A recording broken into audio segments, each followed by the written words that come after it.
We now have our principal correspondent Dharmendra Kaur joining us yet again. Dharmendra, the Union Education Minister has resigned with Pradhan's resignation coming in. Has the mood in the protest side shifted in any way? I was just talking to somebody who's present at the protest side because we have a network problem in this entire area, and everybody in the background could only be heard shouting and chanting and congratulating each other over there. So that is what the atmosphere is like. We'll of course be heading back to talk to people and get their immediate reactions. But this was that one key demand that we've been seeing for the past so many days has led to a bit of a deadlock in terms of talks, in terms of ending the demonstration. Because we've seen the CJP representatives who have been asking for this as what they've called a quote-unquote non-negotiable demand from their part. We've also seen the opposition parties who have been putting pressure and doubling down on the government in terms of asking for the government to respect the demands of the protesters, of the youth that is there in and around Jantar Mantar, and also gathering in other parts of India, as we've seen. And so it appears that after the several rounds of meetings between the centre and the CJP representatives, it appears that the government has paid heed to those demands, looking at the situation on the ground and the rise in popularity of this entire movement. And finally, the non-negotiable demand that the CJP and the protesters have has been met by the government. Now, we'll have to wait and see how this plays out in terms of who becomes the next education minister. And the second part of the conversation, which will now begin, is on the overall structural reforms of the education system of India, especially of the competitive examinations that are held nationwide and also at the state and local levels. And so Monday is going to be when the second week of the monsoon parliament will begin. The atmosphere, of course, now is going to be completely different as compared to what it was in the first week when we only saw protests and words being exchanged and adjournment after adjournment. So clearly the entire mood has shifted. It's a win for the protesters. It's a win for the Cockroach Janata Party, which started as an online satire movement with just one tweet and one post, and it grew over days into millions of followers, and it culminated in a physical protest. First on June the 6th, when the founder flew in from the US and arrived here in New Delhi. After that, we saw them holding protests in different parts of India, and then they sat down for a complete sit-in demonstration on June the 20th at Jantar Mantar. And it's been over a month that they've been sitting over there and demanding for Dharmendra Pradhan's resignation, demanding for financial compensation of kin of those students who died by suicide after the neet paper leak just a couple of months ago. And so all of that has now culminated for the protesters, for the entire movement that began barely 2 months ago, Kripa. Indeed, Dharmendra, we also have our editor of Foreign Affairs, Siddhant Sibal, joining us at the moment.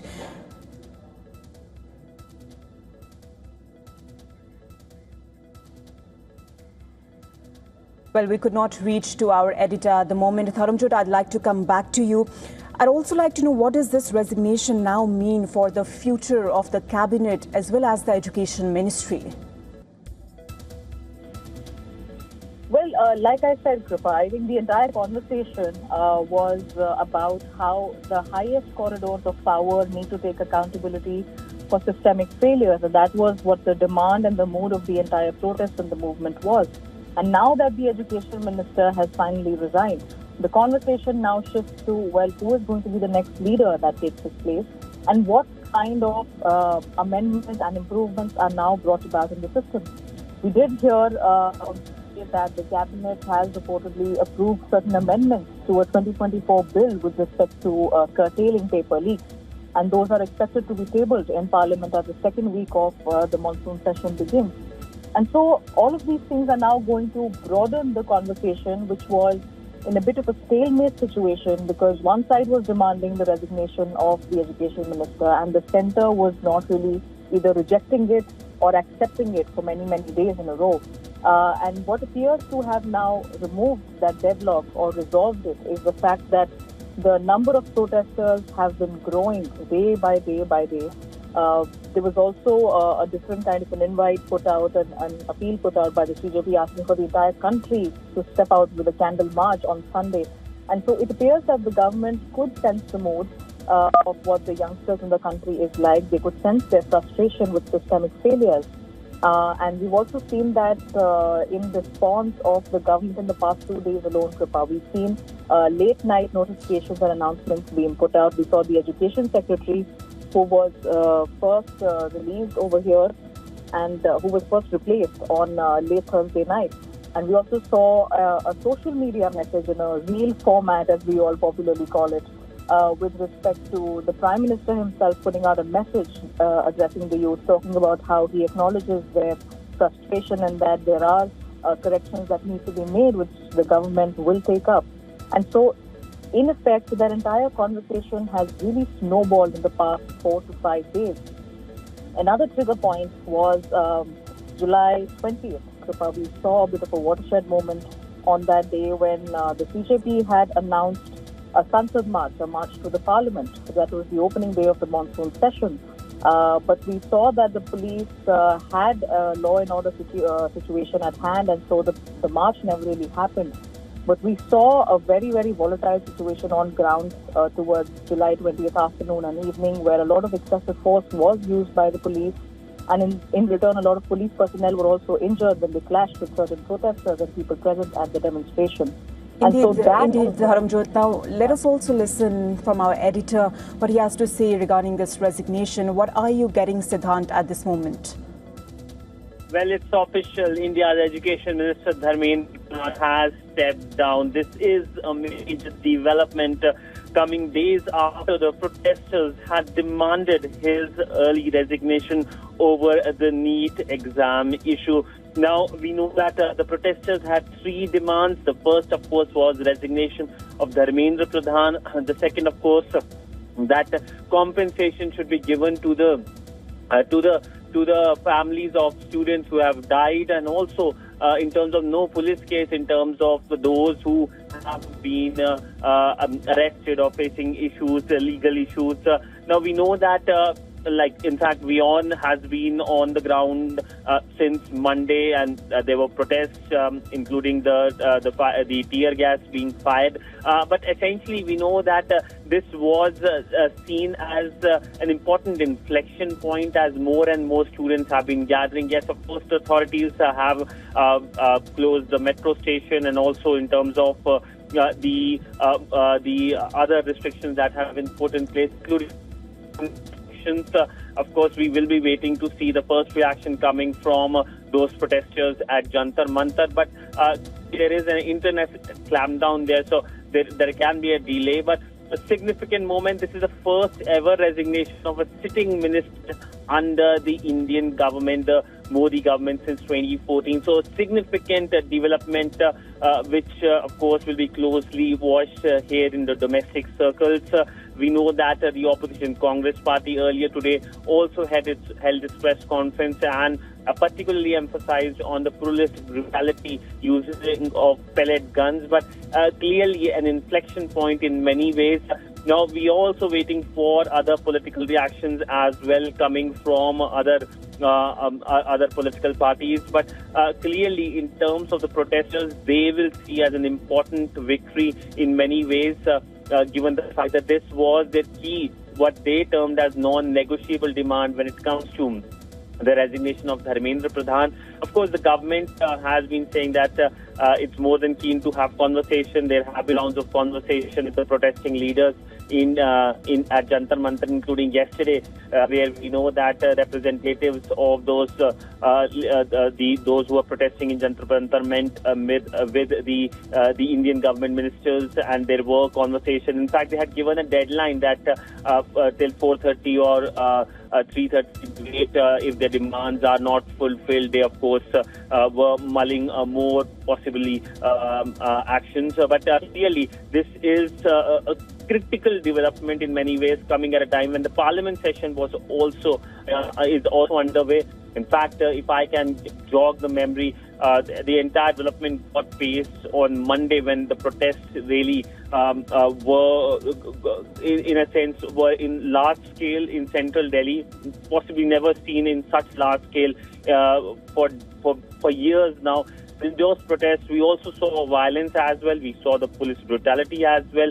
We saw some antisocial elements indulging in activities, including trying to attack the police personnel. But of course, there are many nuances to every story, and in this case as well, life is not black and white, and this development is also not black and white. There are many grey shades, and in many ways, the focus right now is that the examination, how it's conducted in India, needs to be reformed. The Indian government, of course, has come out with various reform measures. They've acted on many officials who are responsible for the corrupt activities. The secretary Siddhant, as you speak removed. of these reforms, yes, the Education Minister has resigned, but the demands of the protesters, some of them still remain unresolved. And we also know that in an hour, the meeting between CJP, the team of Cockroach Janata Party, and the government officials was set. Do you think it will still proceed? What are you getting from that front? Well, we have to wait and watch, because right now we all are digesting this big news, which is emanating the news that the fact that the Education Minister has finally resigned, and in fact many were saying that this is something that was at one point politically possible. Given the fact that there hasn't been any resignation of any minister so far, this is seen as a key step in terms of the accountability that many people, in fact many students and their parents were demanding for, and this is something that is seen as a positive step forward. And finally, the government, of course, listening to the demands of the protesters, the demands of the students, and the call for reforms of the examination. So we also need to understand why these examinations is a big issue. Now, in India, these exams are important in terms of getting new social mobility, and if for any person this is seen as a fraught process, for him or her, the possibility of going up in the social ladder gets diminished. So clearly everyone wanted a transparent process where the examination can be conducted properly, and finally the government has in many ways, to use the phrase, succumbed to what the protesters have been demanding for, that there should be a clear process. And we know that the government plans to bring a law. There have been action on many officials. The Education Secretary has been removed. The Prime Minister has spoken as well, including on Instagram, where of course many say the theme to this protest was coming from, and in many ways this is seen as a pivotal moment in terms of more reforms, in terms of educational reforms, and more accountability as well. Siddhant, Dharmendra Pradhan's resignation over this controversy has also revived a striking chapter from his political past, because decades ago he was associated with student protests, similar student protests over an alleged examination paper leak. Today, as he exits the Education Ministry amid another paper leak controversy, his statement insists that he never shied away from responsibility. But how is this resignation being viewed politically? That still remains the question. And we also know, after weeks of intense scrutiny over the paper leak, Dharmendra Pradhan has now stepped down. While his resignation marks a significant political development, his farewell message seeks to frame the episode as one of accountability, swift government action, and also a fight against the examination mafia. Here's what he said. I quote him from his tweet: "I have been dedicated to students, teachers, and education reform for over 4 decades. I have always believed that a strong, inclusive, and visionary education system is the foundation of a strong nation. I deeply respect the aspiration, sentiments, and justifiable expectation of the country's youth. Realizing the dreams of India's young generation has been the moral commitment of all of us in political and social life." He also expressed gratitude to the Prime Minister for the opportunity he has had to serve the nation under his visionary leadership. However, irregularities were discovered in the NEET UG examination held on May 3, 2026. He also said the government of India immediately took cognizance of this, entrusted the investigation to the CBI, cancelled the examination, and rescheduled the examination. It was also decided to conduct the examination in CBT, which is computer-based test mode, from next year. We'll have to see how that folds out. During this period, Dharmendra Pradhan says their primary priority was to ensure the smooth conduct of the examination for over 2 million students. A whole-of-government approach was implemented for this purpose. The Government of India, along with the state government and especially the district administration, played a crucial role. Furthermore, Pradhan says with the cooperation of students, guardians and parents, the examination was completed on June 21, 2026. He says from day one, he has taken responsibility for this and never shied away from this situation.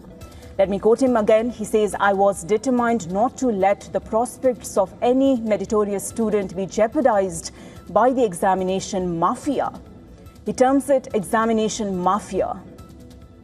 And to ensure that no student is treated unfairly, the NEET UG results then announced on July 16 were satisfactory, with many meritorious students from poor backgrounds achieving success. He claims that, but even during this time, individuals in positions of responsibility attempted to create obstacles and misled many students, according to Pradhan, which deeply distressed him.